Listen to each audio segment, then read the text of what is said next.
नमस्कार दोस्तों। Smart study के ऑफिशियल यूट्यूब चैनल में एक बार फिर से आपका हार्दिक स्वागत करता हूं। आशा करता हूं कि आप सब ठीक होंगे। तो दोस्तों, हम यूट्यूब पर एक नई सीरीज़ शुरू करने वाले हैं। उस सीरीज़ का नाम हम रखने वाले हैं भारतीय संविधान और राज्य व्यवस्था। आखिर इस सीरीज़ को इस सीरीज़ को लाने की ज़रूरत क्या पड़ी? तो ज़रूरत तो कुछ नहीं थी, बस हमारा जो मोटिव है इतना ही है कि हर व्यक्ति जो है अपने संविधान के बारे में जाने, अपनी राज्य व्यवस्था के बारे में जाने। हमारा सिर्फ इतना सा ही मोटिव है। बाकी जब आप संविधान पढ़ेंगे तो संविधान में आपको अपने अधिकारों का पता लग जाएगा, अपने कर्तव्यों का पता लग जाएगा, देश में शासन किस तरह से चल रहा है उसका पता लग जाएगा। तो बाकी संविधान क्या होता है, संविधान का निर्माण किसने किया है, इसके ऊपर हम एक अलग से वीडियो बनाएंगे। तो आज मुझे लगा कि मुझे सबसे पहली वीडियो हमारी स्थानीय स्वशासन के ऊपर ही बनानी चाहिए। स्थानीय स्वशासन क्यों? क्योंकि स्थानीय स्वशासन जो है, स्थानीय स्वशासन होता क्या है? स्थानीय लोगों का शासन, हमारा शासन, आपका शासन। तो अगर हमें हमारे आपके शासन का ही पता नहीं लगेगा तो हम लोकसभा और राज्यसभा के बारे में कैसे जान पाएंगे? कैसे हम संसद और राज्य विधानमंडल के बारे में जान पाएंगे? तो इसीलिए ये पहली सी छोटी सी कड़ी है, स्थानीय स्वशासन।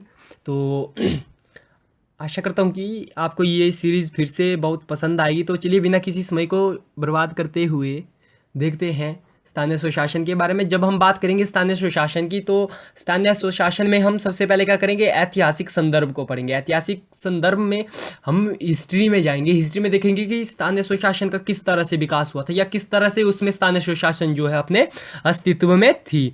बाकी उसके बाद हम ऐतिहासिक संदर्भ को जानने के बाद हम पढ़ेंगे संवैधानिक प्रावधान, या वॉ के ऊपर डबल मात्रा होगी। संवैधानिक प्रावधान के बारे में पढ़ेंगे कि हमारे संविधान में कौन सा ऐसे प्रावधान हैं जिसमें स्थानीय स्वशासन के बारे में लिखा गया है। उसके बाद हम बात करेंगे 33वें संवैधानिक संशोधन के बारे में कि आखिर 33वां संवैधानिक संशोधन है क्या। आपने काफ़ी इसका नाम सुना होगा। तो अगर इसकी परिभाषा या कुछ परिभाषा के बारे में बात करें, या स्थानीय स्वशासन होता क्या है, जैसे कि इसके नाम से ही स्पष्ट हो जाता है, स्थानीय जनता का शासन हमारा स्थानीय स्वशासन कहलाता है। अगर इसकी हम सिंपल सी परिभाषा देखें तो जब शासन के कार्यों को स्थानीय मुद्दों पर स्थानीय जनता द्वारा स्थानीय चुनाव के माध्यम से, स्थानीय प्रतिनिधि के द्वारा, स्थानीय संसाधनों के माध्यम से किया जाता है, तो उसे हम क्या कहते हैं? स्थानीय स्वशासन कहते हैं। अगर इसकी परिभाषा के बारे में भी बात करें तो परिभाषा लॉर्ड ब्राइस के अनुसार, एक जो है राजनीतिज्ञ थे लॉर्ड ब्राइस, तो इन्होंने स्थानीय स्वशासन की परिभाषा देते हुए कहा कि स्थानीय स्वशासन क्या है? प्रजातंत्र की पाठशाला है। स्थानीय स्वशासन यह प्रजातंत्र की पाठशाला है। अगर कुछ और बिंदुओं के ऊपर बात करें, जो हमारी स्थानीय स्वशासन है दोस्तों, यह हमारी राज्य सूची का विषय आता है, राज्य सूची के विषय के अंतर्गत आता है। स्थानीय स्वशासन को हम क्या करते हैं? 2 स्तरों में विभाजित करते हैं। कौन कौन से हैं वो 2 स्तर? तो वो है हमारा एक ग्रामीण स्तर। ग्रामीण स्तर पर हम पंचायती राज कहते हैं, और शहरी स्तर पर हम क्या कहते हैं? नगर पालिका कहते हैं। तो आज की वीडियो में हम इतिहास वगैरह के बारे में पढ़ेंगे, और उसके बाद हम ग्रामीण स्तर पर पंचायती राज को पूरी तरह से खंगोल देंगे, उसको छान देंगे, उसका पोस्टमार्टम कर देंगे। बाकी चलिए बात करते हैं स्थानीय स्वशासन के इतिहास में। तो स्थानीय स्वशासन के इतिहास को भी हम 2 हिस्सों में बांटेंगे। एक तो हम स्वतंत्रता से पहले का, और एक स्वतंत्रता के बाद का। तो जो हमारा स्वतंत्रता से पहले का इतिहास रहेगा उसे भी हम बांटेंगे प्राचीन काल में और ब्रिटिश काल में। तो प्राचीन काल में अगर हम देखेंगे, अगर आपने इतिहास पढ़ा होगा, तो वैदिक काल में सभा समिति और विदत थी। तो ये भी एक स्थानीय स्वशासन का ही विकास हो रहा था, या उसमें स्थानीय स्वशासन प्रचलित था। महाजनपद काल में गणराज्य, दक्षिण भारत में चोल काल, चोल काल में क्या था? उर वगैरह था। विजयनगर में भी जो है स्थानीय स्वशासन के हमें साक्ष्य मिले हैं। ये होता है हमारा प्राचीन काल। अगर बात करें ब्रिटिश काल में स्थानीय स्वशासन का विकास किस तरह से हुआ, तो आपने नाम तो सुना होगा लॉर्ड रिपन को, जिन्हें स्थानीय स्वशासन का पिता भी कहा जाता है भारत में। तो लॉर्ड रिपन ने 1882 में स्थानीय निकायों को मजबूत करने के लिए एक प्रस्ताव रखा, जिसे स्थानीय स्वशासन का मैग्ना कार्टा कहा जाता है। मैग्ना कार्टा कहा जाता है। तो स्थानीय स्वशासन का मैग्ना कार्टा, ये शब्द आपने पहली बार सुना होगा, क्योंकि आपने इससे पहले अधिकारों का मैग्ना कार्टा सुना होगा, पर स्थानीय स्वशासन का नहीं। तो आपने आज सुन लिया। उसके बाद अगर बात करें तो 1907 से 1909 के मध्य में हॉब्स हाउस के नेतृत्व में विकेंद्रीकरण आयोग का गठन किया गया, जिसका उद्देश्य स्थानीय निकायों को मजबूत करना था। इसी के साथ 1919 का जो भारत शासन अधिनियम था, जिसमें द्वैत शासन प्रणाली को अपनाया गया था, इसके अंतर्गत क्या किया गया था, दो विषयों में द्वैत शासन प्रणाली को बांटा गया था, आरक्षित विषय और हस्तांतरित विषय। जो हमारे आरक्षित विषय थे उस पर सीधा गवर्नर जो है कानून बना सकता था, हस्तांतरित विषय पर राज्य विधानमंडल कानून बना सकते थे। ये जब हम हिस्टोरिकल बैकग्राउंड पढ़ेंगे तो उसमें क्लियर हो जाएगा। आगे देखेंगे संविधान सभा में क्या थे। एक थोड़ा सा मैं आपको ये कर रहा हूँ, बैकग्राउंड बना रहा हूँ, जिससे कि आपको नहीं मतलब आपको ध्यान में रहे कि इस तरह से हमारे स्थानीय सुशासन का विकास हुआ था। तो संविधान सभा की अगर बात करें तो संविधान सभा में हमारे दो गुट थे। एक था हमारा गांधीवादी गुट, एक था हमारा अंबेडकर गुट। जो गांधीवादी गुट में थे उसमें हमारे जो राजेंद्र प्रसाद है वो प्रमुख थे, और अंबेडकर गुट में तो डॉक्टर भीमराव अंबेडकर ही हमारे प्रमुख थे। तो इन दोनों में क्या छिड़ा था, विवाद छिड़ा था। गांधीवादी गुट का मानना था कि भारतीय संविधान में पंचायतों को जो है स्थानीय स्वशासन को संवैधानिक मान्यता दी जानी चाहिए, लेकिन अंबेडकर गुट इसके खिलाफ था।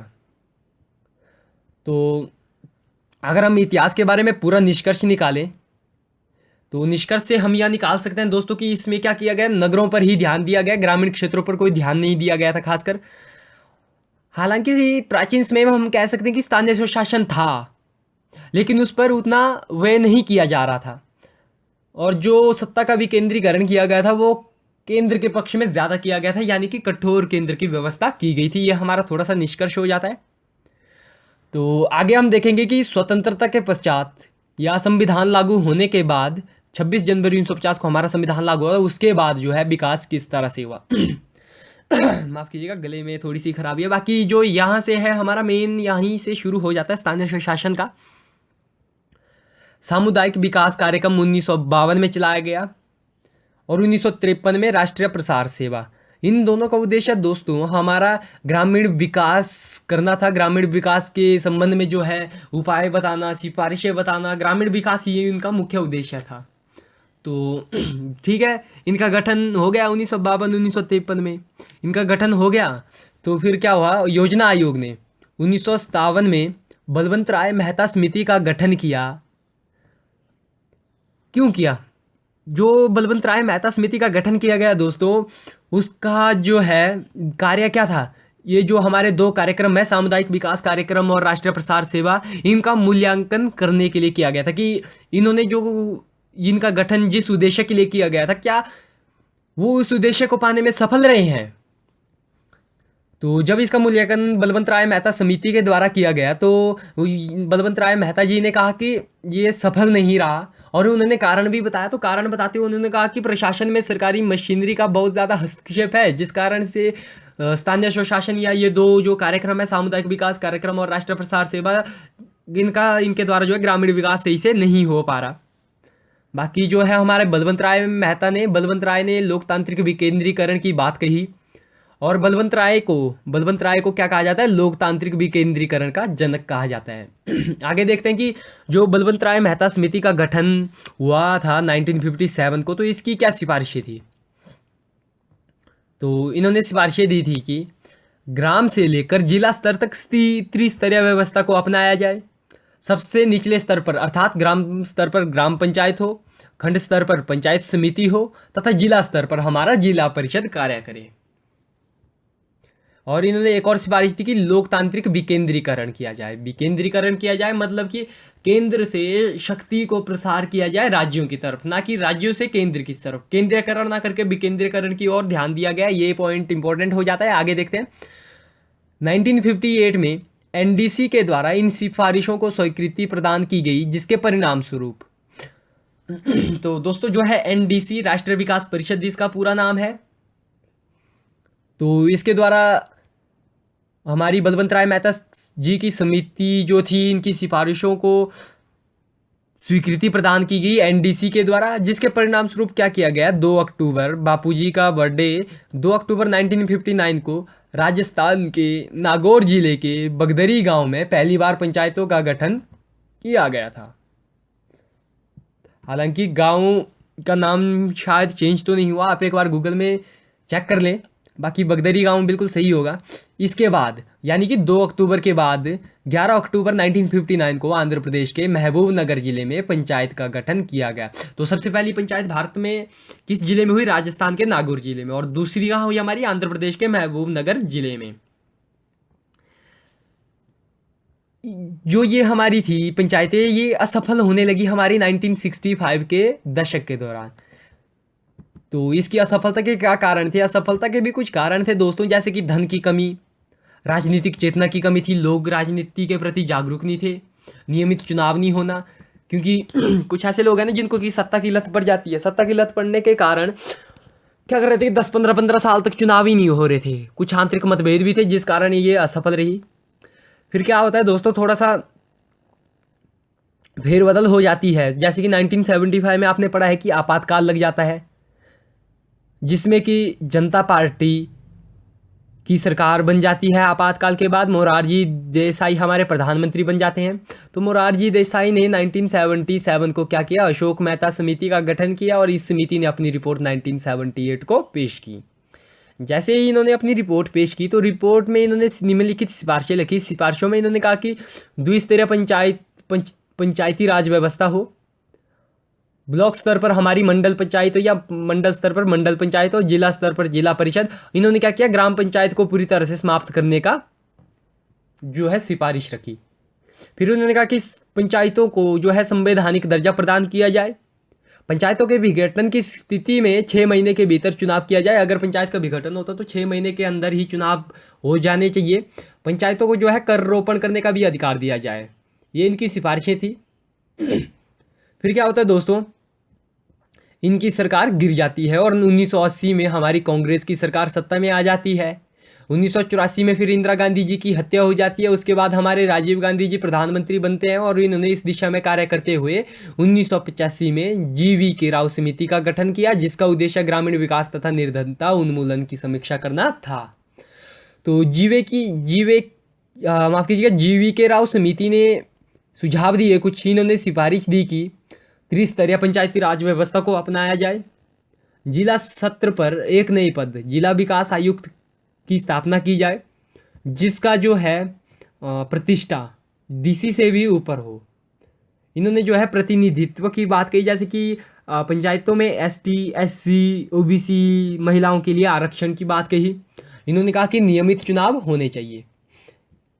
तो हालांकि इनकी जो है सिफारिश को नहीं माना गया। आगे देखते हैं। इसमें फिर आगे की जो हमारी समिति होती है वो होती है हमारी लक्ष्मीकांत सिंधवी समिति, जिसे हम LS समिति के नाम से भी जानते हैं, लक्ष्मी सिंधवी समिति। लक्ष्मीकांत सिंधवी समिति का गठन राजीव गांधी के समय में हुआ, मतलब राजीव गांधी जी ने ही किया। पंचायतों का पुनरुद्धार करने के लिए इस समिति का गठन किया गया था। इस समिति ने निम्नलिखित सुझाव दिए दोस्तों। सुझाव में इन्होंने कहा कि त्रिस्तरीय पंचायती राज व्यवस्था हो, पंचायतों को संवैधानिक दर्जा प्रदान किया जाए, दलगत प्रणाली के आधार पर चुनाव ना हो। जैसे कि आपको भी पता ही होगा, हमारे पंचायत में अभी भी जो है दल के आधार पर चुनाव होते हैं। तो लोग दलों को नज़र में रखकर ही अपने मत का प्रयोग करते हैं। बीजेपी का जो उम्मीदवार होगा वो बीजेपी के कैंडिडेट को ही वोट देगा, कांग्रेस को ही वोट देगा। हालांकि यह गलत है दोस्तों, आपको ऐसा नहीं करना है। पंचायत में आपको क्या देखना है? कर्मठ युवा देखना है। आगे देखते हैं कि राज्य वित्त आयोग का प्रावधान। लक्ष्मीकांत सिंधवी समिति ने कहा कि राज्य वित्त आयोग का प्रावधान किया जाए। फिर पंचायतों को कर रोपण करने की शक्ति दी गई।